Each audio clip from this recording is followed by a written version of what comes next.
교수님 안녕하십니까? 네, 안녕하십니까. 잘 지내셨어요? 예, 잘 지내셨어요? 지난번에 이제 그 9월 달에 뵀을 때 그 교수님께서 이제 그 앞으로 이제 미국 경제 전망을 하시면서 이제 내년 하반기쯤 경기 침체가 될 것이고 그거는 이제 기업 재고가 쌓이면서 기업 투자가 줄어들어서 GDP 성장이 줄고 침체로 갈 것이다. 그래서 아주 조금 깊은 침체는 아니고 얕은 침체일 것이다. 이 정도 이렇게 이 방향으로 그때 전망을 해주셨는데요. 그 사이에 이제 좀 경제 상황이 좀 바뀐 게 있을 수 있으니까 좀 어떻게 네, 보시는지. 그렇습니다. 예. 네, 그러니까 현재 저번에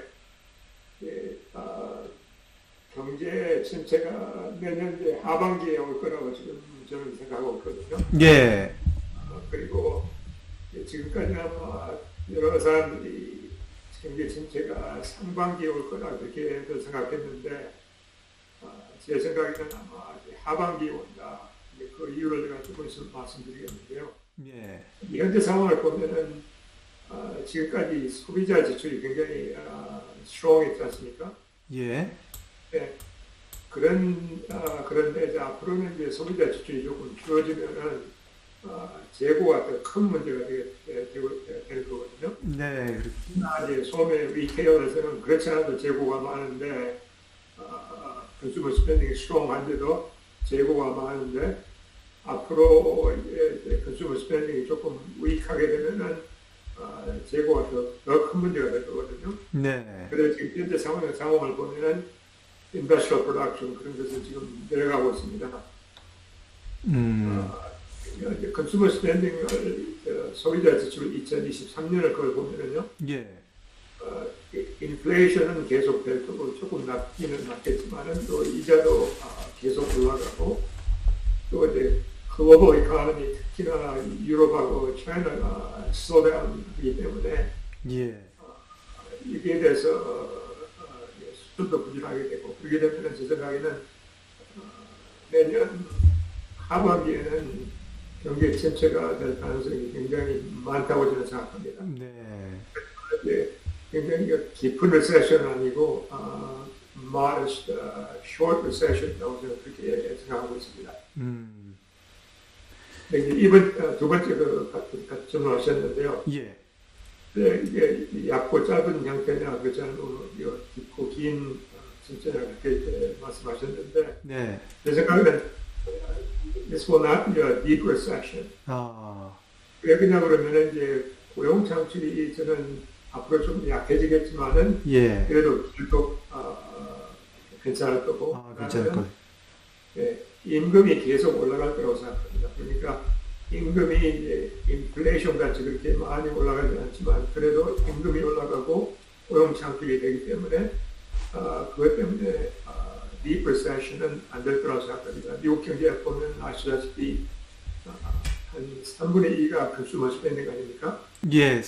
개인 소비로 인한 성장이. 예. 네, 그렇습니다. 그렇기 때문에 이게 계속 될 거니까 조금 이제 슬로우다운은 되겠지만 계속 될 거니까 no deep recession 그렇게 생각합니다. 그리고 예.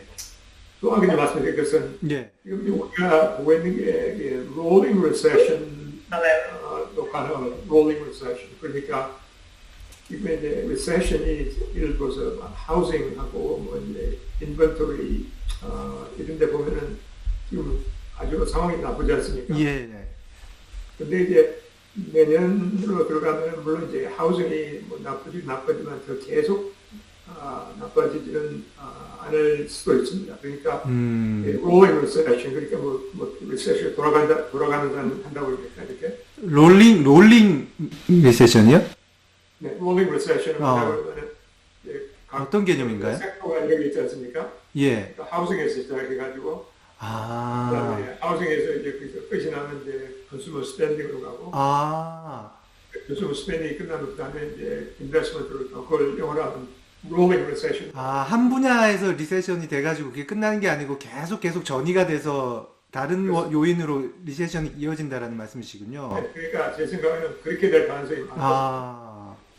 그렇기 때문에 이제 recession이 deep recession이 아니고 shallow recession이 될 가능성이 많다는 거죠. 그렇, 한 번에 다 이렇게 뭐 뭉치면은 이제 deep recession이 되는데, 네. 네, 네. 그러니까 rolling recession 그게 지금 이제 가능성이 굉장히 많다고 생각합니다. 그러면 그 말씀은 특정 한 분야가 깊게 문제를 일으키지 않는다라는 게 핵심이신 건가요? 아니면은 그 여러 가지 하우징, 인벤토리, 컨슈머 스pen딩 이런 요인들이 한 번에 터지지 않고 분산될 것이다라는 게 핵심인 건가요? 분산된다. 아, 그거는 뭐, 예. 한 번에 다 같이 이렇게 이제 문제가 되는 게 아니고, 음, 이제 나눠가면서 이렇게 돌아가면서 하는. 그렇지만 그 분야들이 뭐 순서는 어떻게 될지 모르겠지만 차례대로 문제의 요인은 될 것이다. 라고 보시는 거군요. 그렇기 때문에 특히나 이제 제일 중요한 것은 컨슈머 스pen딩 아닙니까? 예. 컨슈머 스pen딩 그게 2023년에는 슬로우다운이 꽤 많이 될 텐데 그게 아마 제일 큰 이유라고 생각합니다.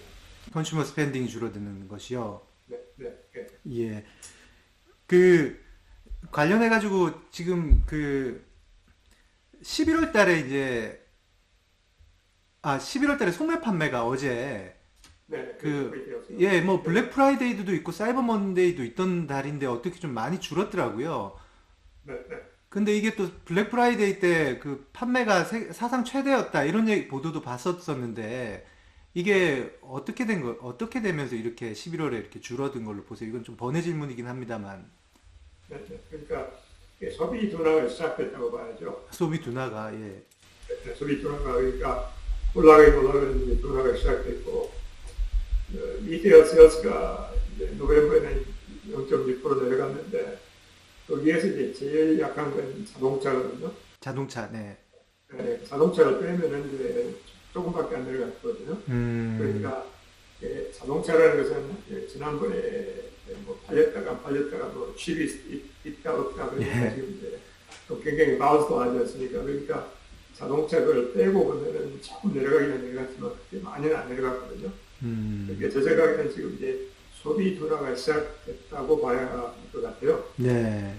네. 그리고 또 이제 이자가 계속 올라가고 이게 rolling recession이 되면은 지금 이제 rolling recession이 시작했던 지 조금 있으면 시작할 텐데 특히나 하우징 같은 걸 보면 지금 고용 창출이 많이 내려가고 있지 않습니까? 예, 하우징 분야에서 고용이 예. 그러니까 하우징이 중요한 게 뭐냐 그러면 물론 이제 집 짓는 것도 중요하지만 집 네. 사고 짓는 것도 중요하지만 이게 집을 사거나 뭐 팔거나 이사를 하게 되면 사람들이 돈을 많이 쓰지 않습니까? 예, 엄청 많이 들죠. 나무도 심고 뭐 네, 맞습니다. 예. 하우징에 따라서 되는 컨슈머 스펜딩이 굉장히 많거든요. 네. 그렇기 때문에 이자가 올라가면서 물론 하우징도 하우징이지만 그 related industry하고 네. 거기에서 지금 고용 창출이 조금씩 지금 떨어지고 있거든요. 그래서 소비 컨슈머 스펜딩이 좀 둔화가 되고 있습니다. 그래서 지금 현재 상황이 어떻게 되냐면은 보시면 보셨겠지만 사람들이 크레딧 카드를 지금 많이 쓰고 있지 않습니까? 예, 많이 3분기에 늘었다 그러더라고요. 네, 그러니까 이제 액세스 세이빙스 그것도 이제 많이 써버리고 그러니까 예. 오늘 쓰기 위해서는 이제 크레딧 카드를 많이 쓰고 있지 않습니까? 그러니까 예. 이 초과 저축도 이제 줄어지고 크레딧 카드도 늘어지고 그러니까 이자가 올라가니까 부담이 더 많아지기 때문에 지금 현재 보는 것은 이제 소비자 스pen딩, 컨슈머 스pen딩이 좀 둔화되고 있다는 걸로 봐야겠죠. 예. 그렇지만 제 생각에는 이제 예. 컨슈머 스pen딩이 꼭 그러니까 뭐 자동차 그런 걸 빼게 되면은 그 너무나 마와터하니까 꼭 앞으로 네거티브라고는 생각하지 않습니다. 왜냐하면 지금 현재 노동력이 굉장히 부족하고 예. 서비스 섹터거든요.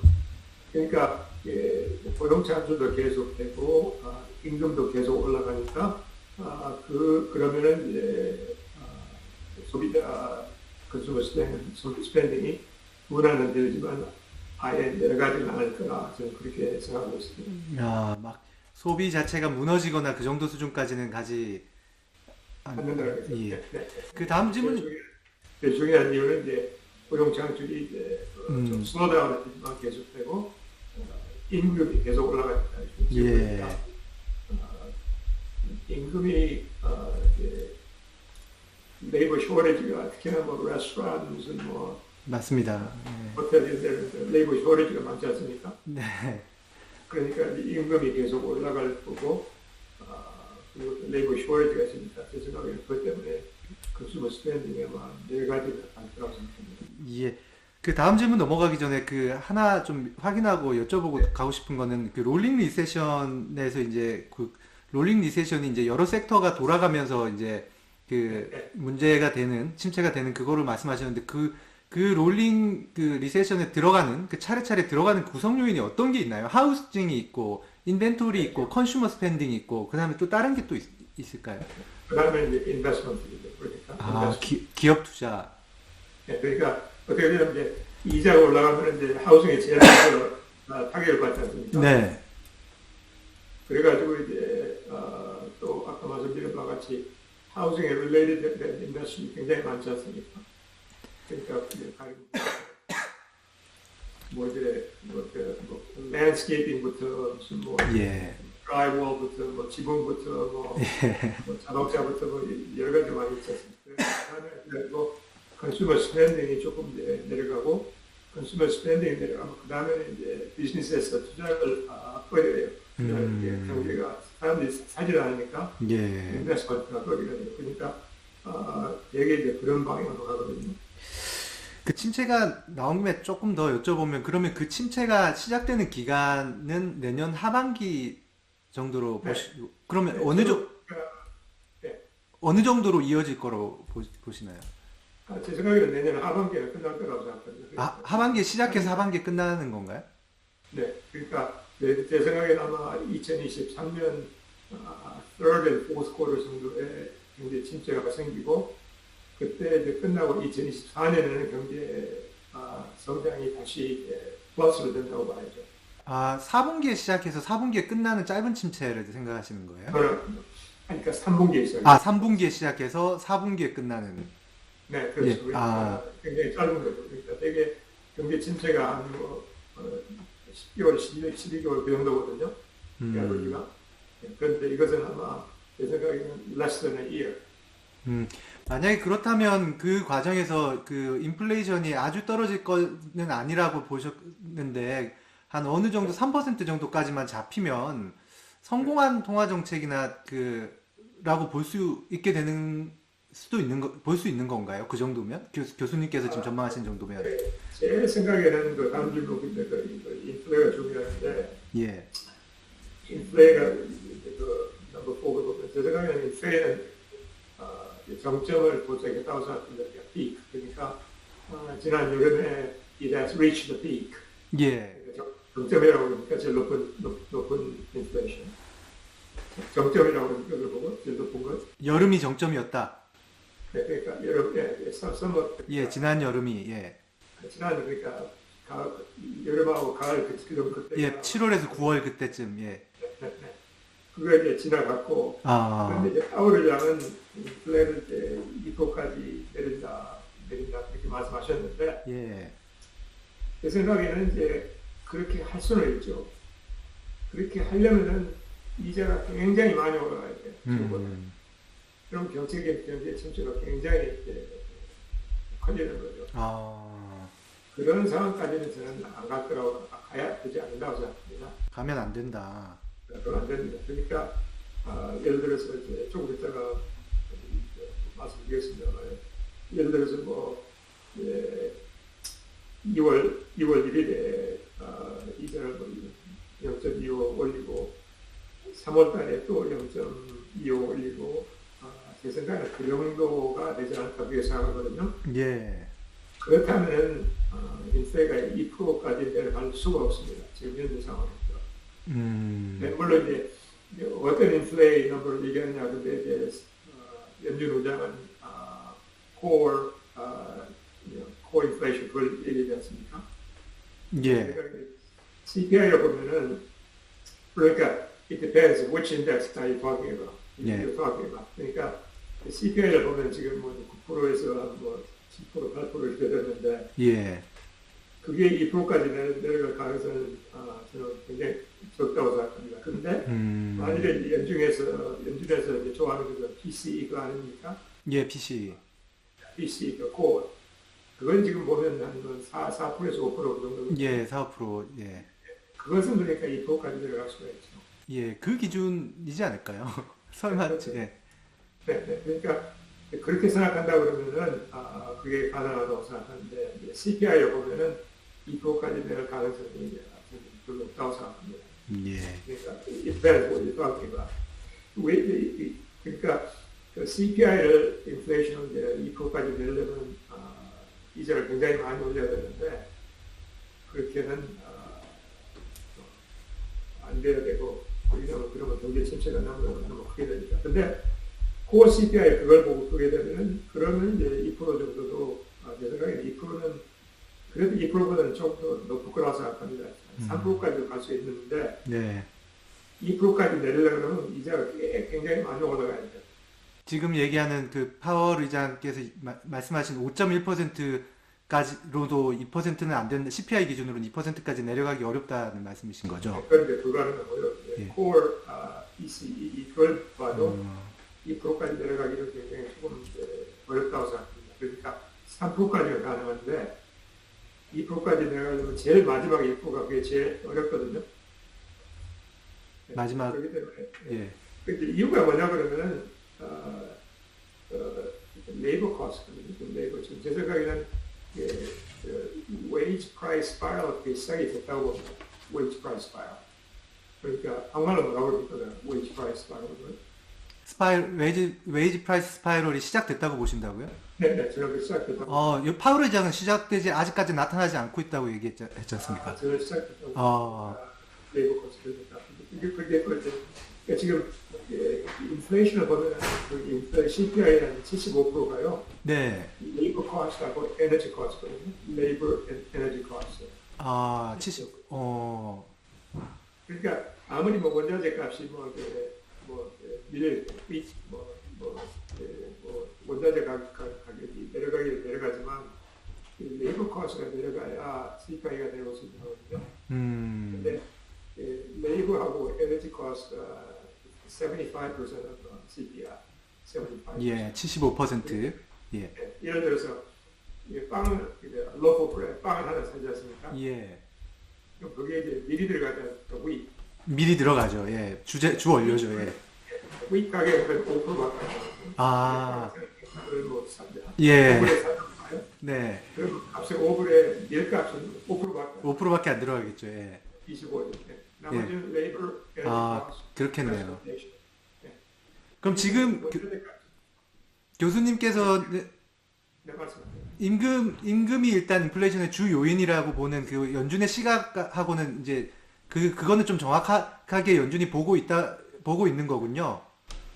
네, 그렇죠. 그런데 이제 연준에서는 웨이지 프라이스 스파이럴이 아직 시작이 안 됐다고 그러더라고요. 다른 시작이 됐다고 생각하니까 그렇기 때문에 거기서 차이가 좀 나.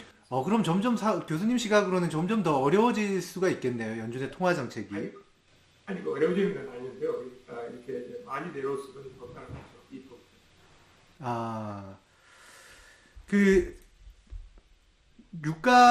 유가부터 조금 잠깐 간단하게 좀 짚고 여쭤보고 싶은데요. 네. 이제 수요 둔화 때문에 전쟁 정수준으로 떨어졌지 않습니까? 네. 근데 이게 지금 그 전쟁 같은 그런 문제가 끝나가지고 공급 문제가 해결돼서 지금 떨어진 게 아니고 지금 뭐 유럽이나 미국이나 중국이나 이런 데가 내년에 안 좋아져서 기름을 덜 쓸 것 같아서 지금 기름값이 떨어지는 거니까 이게 계속 안심하고 내년에도 이게 안정적인 요인으로 갈 수 있을지 궁금하거든요. 인플레이션에서. 그래서 이제 플러스 마이너스가 있는데요. 이게 플러스 사이드를 보면 좋다는 얘기죠. 그러니까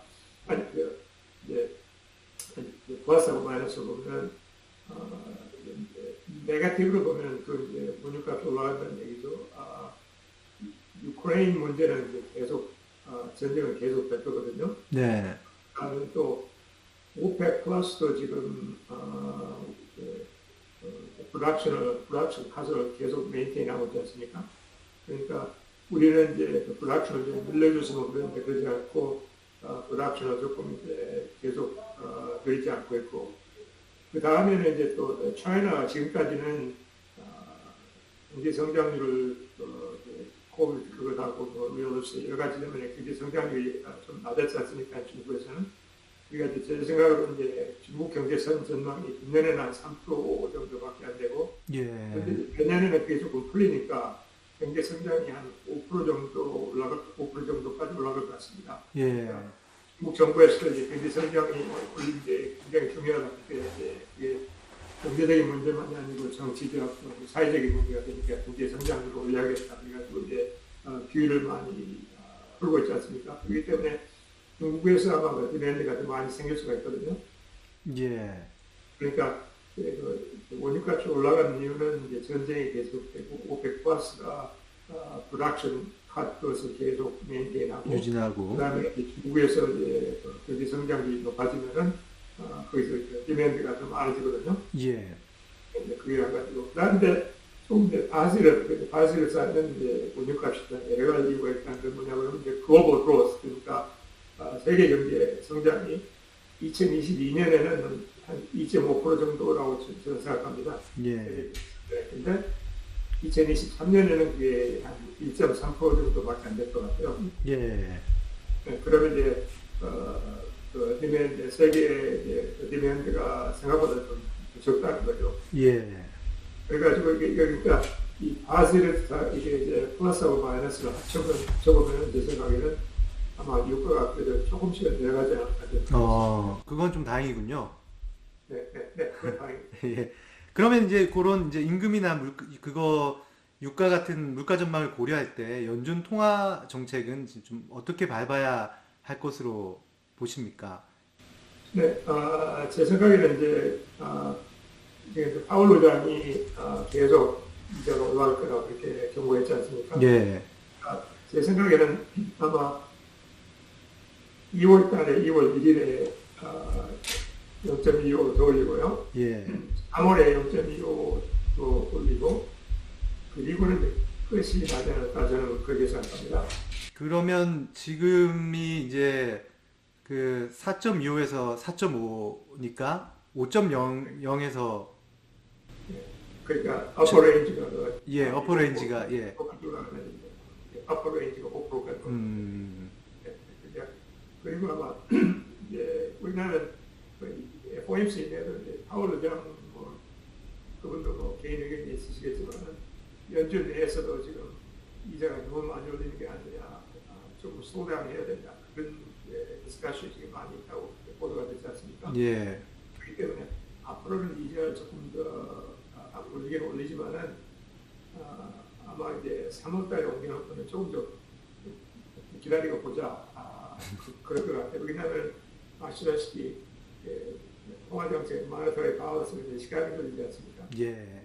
on time lag.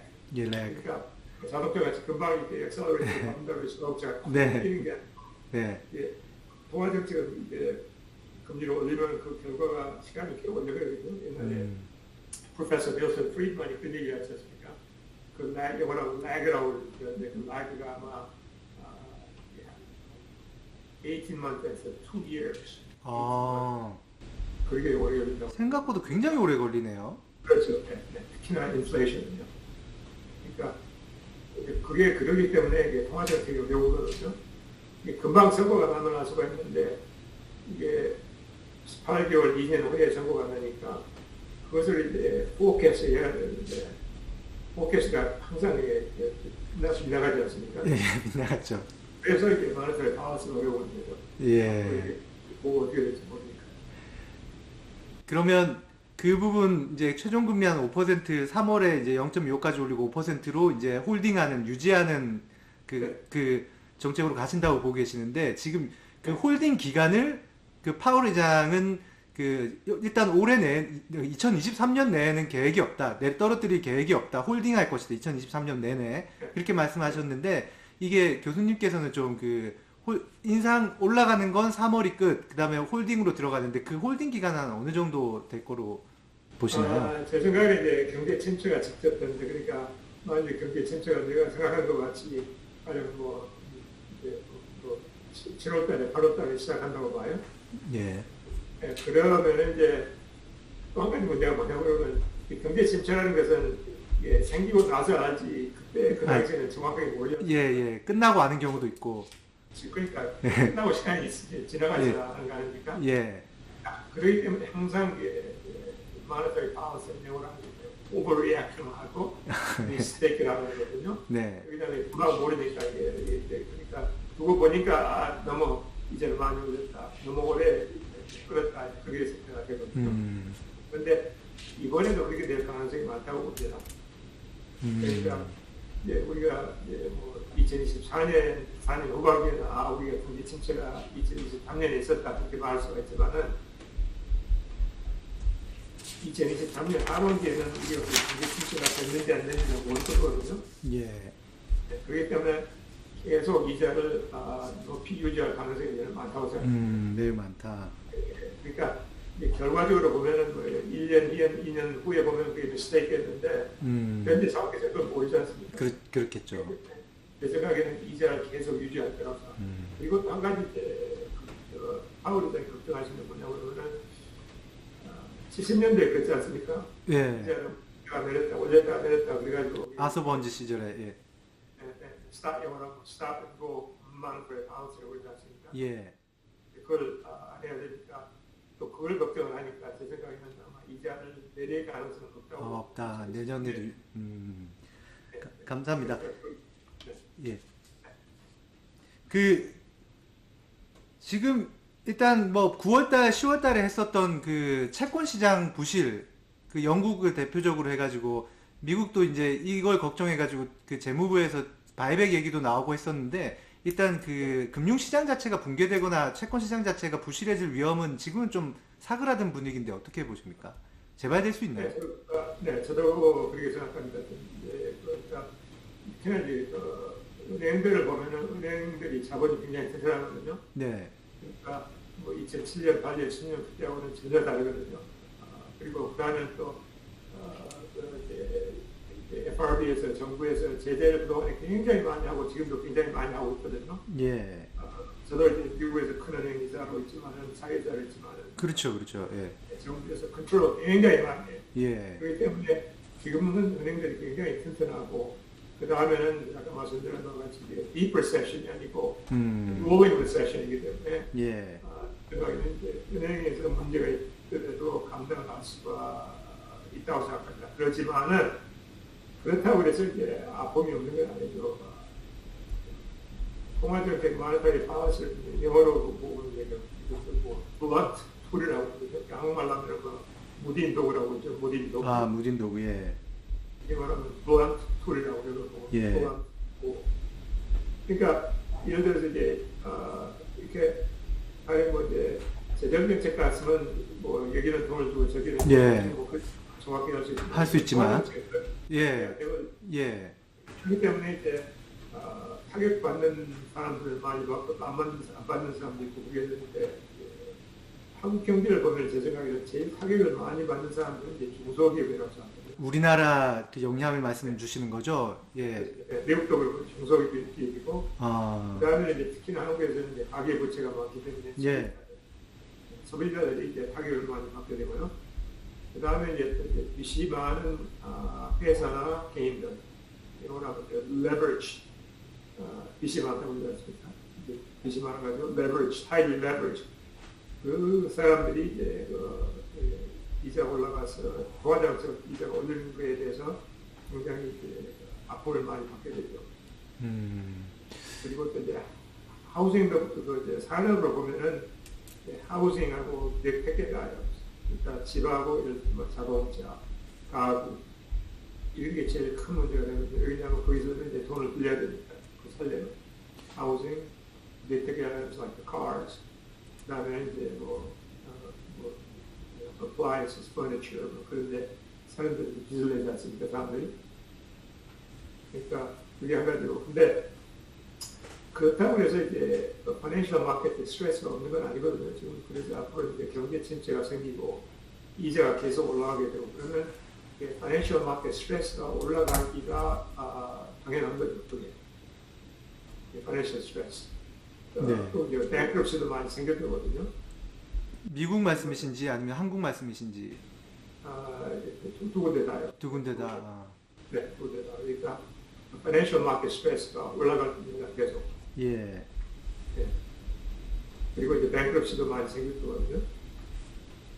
그다음에 이제 또 특히나 그 이제 돈을 빌려준 사람들이 투자하는 사람들 쪽에서는 flight to safety, 그러니까 안전자산으로 항상 하려고 그러거든요. 안전자산, flight to safety 그게 굉장히 중요하고, 그러니까 이런 상황이 한국이나 미국에 지금 생길 때는 2023년은 그렇기 때문에 제 생각에서 이제 정부 역할이 굉장히 중요하다고 생각합니다. 예. 그러니까 미국도 그렇고 한국도 그렇고. 왜냐하면 특히나 이게 스몰 비즈니스들은 누가 돈 빌려주기를 꺼려하거든요. 왜냐하면 이게 안전자산으로 가려고 그러는데 스몰 비즈니스는 좀 안전하지 않지 않습니까? 예. 그렇지 않죠. 그렇기 때문에 이제 정부에서 들어와가지고 여기서 조금 이제 개런티를 해준다든지 서포트를 해준다든지 그런 방향으로 나가야 되거든요. 네, 그게 한 가지고, 그 다음에 이제 정부에서 조금 이제 그 인수합병 같은 것 하는 데도, 특히나 은행 같은 데서 인수합병 그런 데도 조금 이제 서포트를 해줘야 된다고 생각합니다. 그러니까 뱅크럽시가 많이 생길 텐데 뱅크럽시가 안 되도록 정부에서 이렇게 영어로 결혼을 시킨다든지 매치메이커를 한다든지 예. 돈을 좀 서포트 해준다고 그래가지고 그 비즈니스를 살려야 하는 거거든요. 아, 그러니까 비즈니스가 죽어버리면 고용창출도 안 되고 또 경기에 큰 타격이 되니까, 그러면 이제 우선에 이제 비즈니스가 살아야지 경제 성장이 되면 도움이 베네핏이 되는데, 경제 성장이 다시 되게 되면 그때는 죽어버리면 뭐 도움이 되지 않지 않습니까? 예. 그러니까 제 생각에는 정부에서 특히나 중소기업한테 리코리티 자본도 조금 프로바이드하고 인수합병을 좀 서포트 해가지고 비즈니스들이 죽지가 않도록 그런 방향으로 많이 나가야 한다고 생각합니다.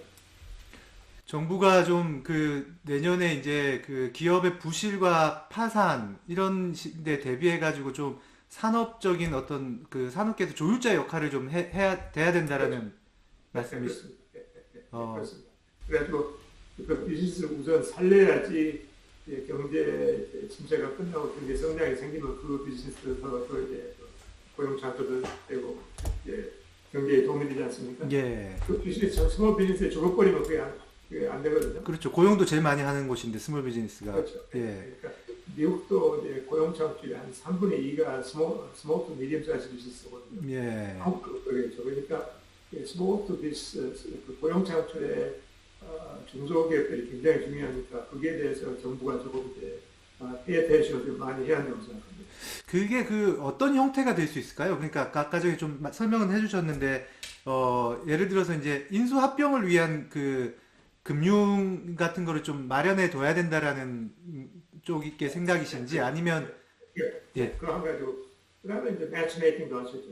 매치메이킹까지 예. 서로 이렇게 꼭 돈을 준다는 것보다는 이렇게 인포메이션을 가지고 네 둘이 이렇게 좀 합쳐서 얘기해봐. 그러면 돈이 필요하면 우리가 은행에 좀 도와줄 수 있게 뭐 그런 식으로 나와야죠.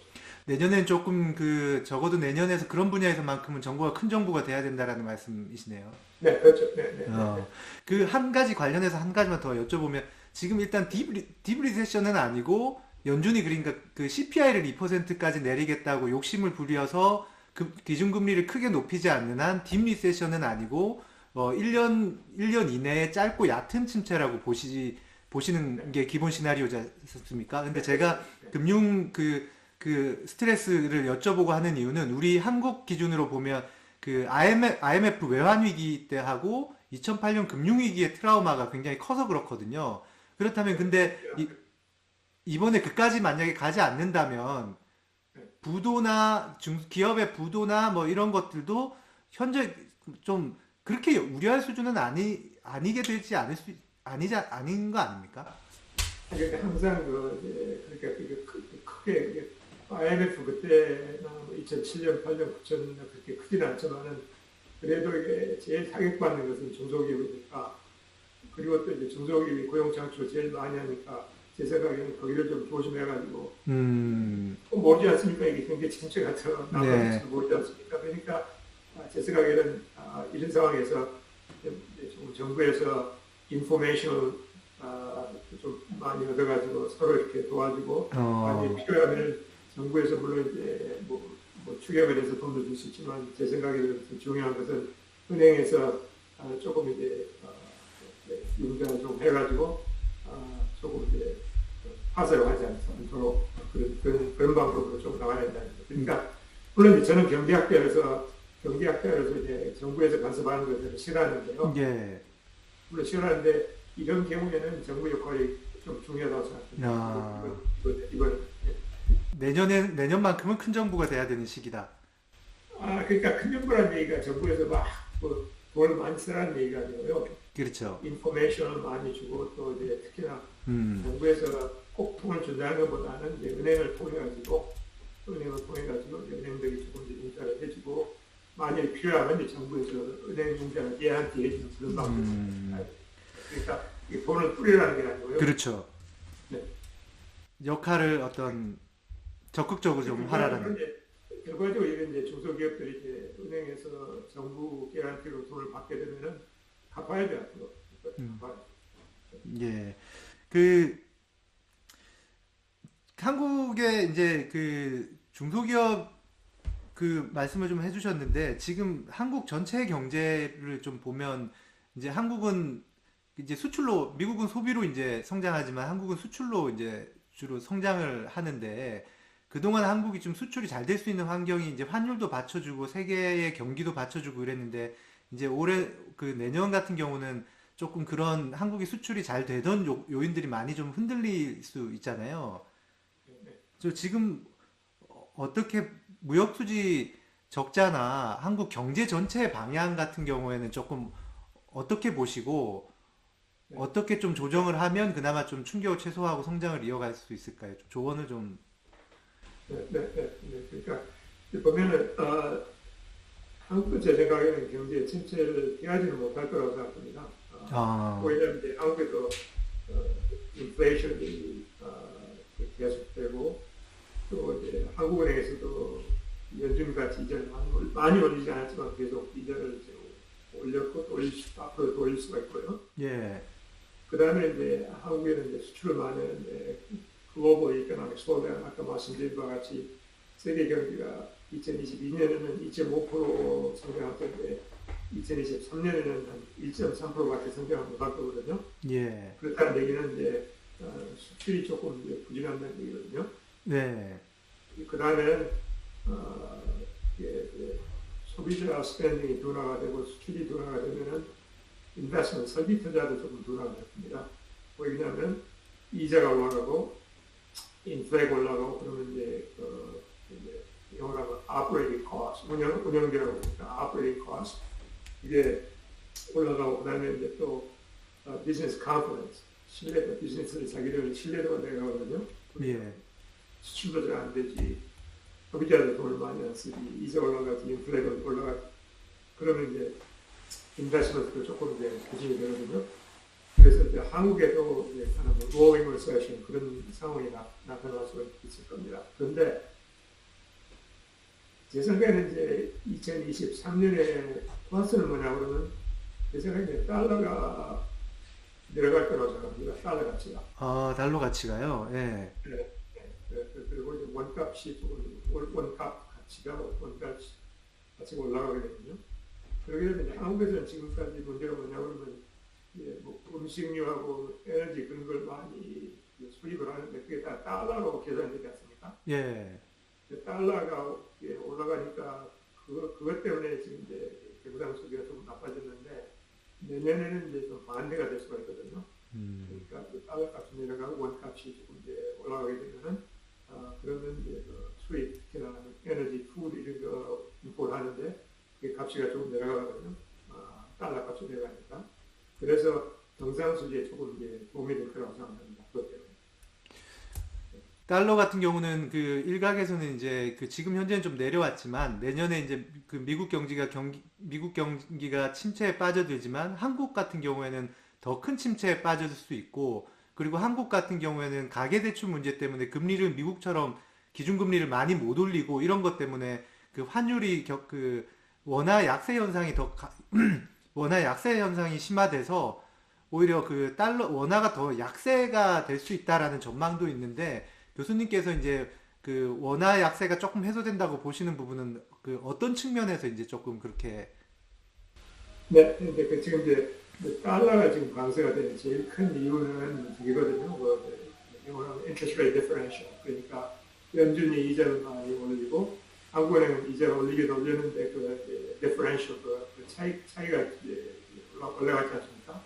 그게 제일 중요했거든요. 근데 제 생각에는 내년에는 연준에서는 이자를 이제 조금씩 이제 운영도 스탑하게 되는 예. 특히나 3월달에 그리고 이제 한국은행에서도 이자를 이제 한 번, 뭐 두 번 올리고 시작하게 되면 제 생각에는 그러면은 그 격차가 더 커지지 않고 줄어질 가능성이 많다고 생각합니다. 그렇게 되면 제 생각에는 이제 돈이 그러니까 달러가 지금 이제 굉장히 많이 강세가 되는 게 뭐냐 그러면 영어로 하면 핫머니 때문이거든요. 핫만. 그러니까 이자가 높으면 쪽으로 가고 이자가 낮으면 뭐 쪽으로 가고 그런 영어로 하면 핫머니라고 하는데 그것 때문에 제 생각에는 이게 핫머니가 2023년에는 미국으로 많이 오지 않을 거라고 생각합니다. 2022년 같이 그게 한 가지 큰 이유고요. 그다음에 이제 경제학자들이 달러 그 계산할 때 두 가지가 굉장히 중요한 게 하나 뭐냐면 그 interest rate difference, interest rate differential 그게 하나고요. 그게 이제 제 말씀드린 바와 같이 제 생각에는 2023년에는 이제 줄어질 거다. 그게 한 가지고요. 그 다음에는 뭐냐면 이제 경제 성장이죠. 그러니까 제 생각에는 2023년에는 경제 성장이 미국에서는 조금 이제 슬로우다운으로 경제 침체가 되고 한국에서도 그렇게 되겠지만 제 생각에는 한국 경제는 그래도 미국 경제보다 조금 더 나을 거라고 생각합니다. 그렇기 때문에 그걸 보거든요. 그러니까 두 가지죠. interest rate differential하고 경제 성장률 differential. 그 두 개를 보면 제 생각에는 달러 값이 아마 내려가고 원화 값이 좀 올라갈 거라고 생각합니다. 한국 경제가 조금 상대적으로 더 나을 수 있다라고 보는 건 어떤 점 때문에 그런 것입니까? 그러니까 이제 이자가 미국과 적게 많이 올라가지 않았거든요. 미국에서 이제 경제 침체가 되는 큰 이유가 뭐냐 그러면 이제 이자. 그리고 그다음에는 한국에는 내년에는 이제 달러 값이 내려가게 되면은 뭐 푸드 앤 에너지 값이 그런 게 올라가지 않고 오히려 내려올 수 있거든요. 왜냐하면 달러 값이 내려가게 되면 그걸 이제 수입 물가 원으로 계산하게 되면은 음식값 수입한 음식하고 에너지 그런 값은 오히려 내려갈 수 있거든요. 원값을 따지면 여기는 이제 달러 값이 내려가고 원값이 올라가게 되거든요. 그러면 이제 그게 경제에 조금 도움이 될 거라고 생각합니다. 감사합니다. 지금 뭐 이제 지금 돌아가는 세계 그런 경제 흐름이 예를 들어서 미국이나 유럽의 인플레이션만 봐도 이제 이게 저 태어날 때 수준 1970년대 후반 80년대 초반 그 시점에만 40년 여년 만에 이제 가장 높은 수준이고 여러 가지가 이제 수십 년 만에 일어나는 일들이 지금 나타나고 있어서 격변기다 뭐 이렇게 얘기를 하시는 분도 있더라고요. 그러니까 글로벌 격변기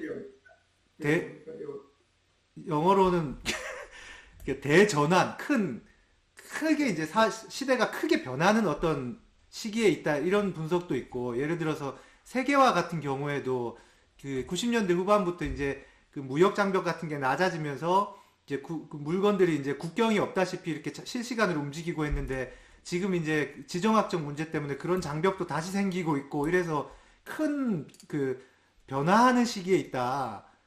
세계 경제가 이런 분석도 있는데 혹시 교수님께서 보시기에는 지금 전 세계적인 흐름을 보셨을 때 좀 키워드로 꼽을 만한 게 있는지 가장 주목하고 계신 부분이 있는지.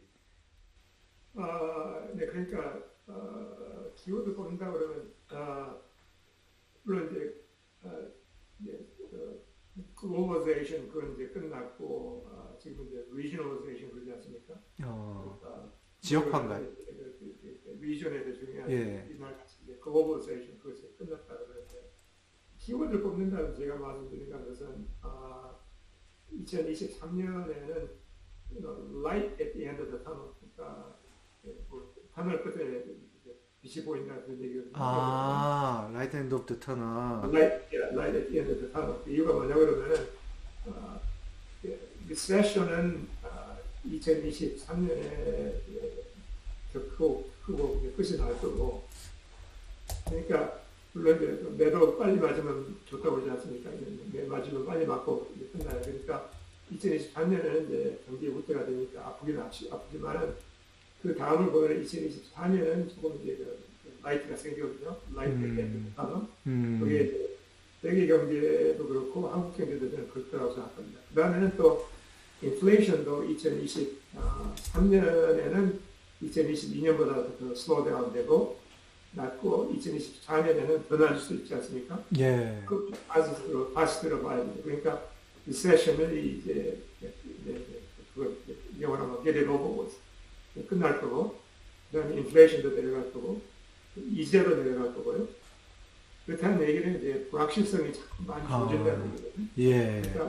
그러니까 경제에서 제일 어려운 것은 불확실성. 이자가 아니고 불확실성이거든요. 예. 그러니까 리세션 끝났지, 인플레이션 내려가지, 이자가 내려가지, 그러면 이제 불확실성이 굉장히 이제 없어진다는 얘기거든요.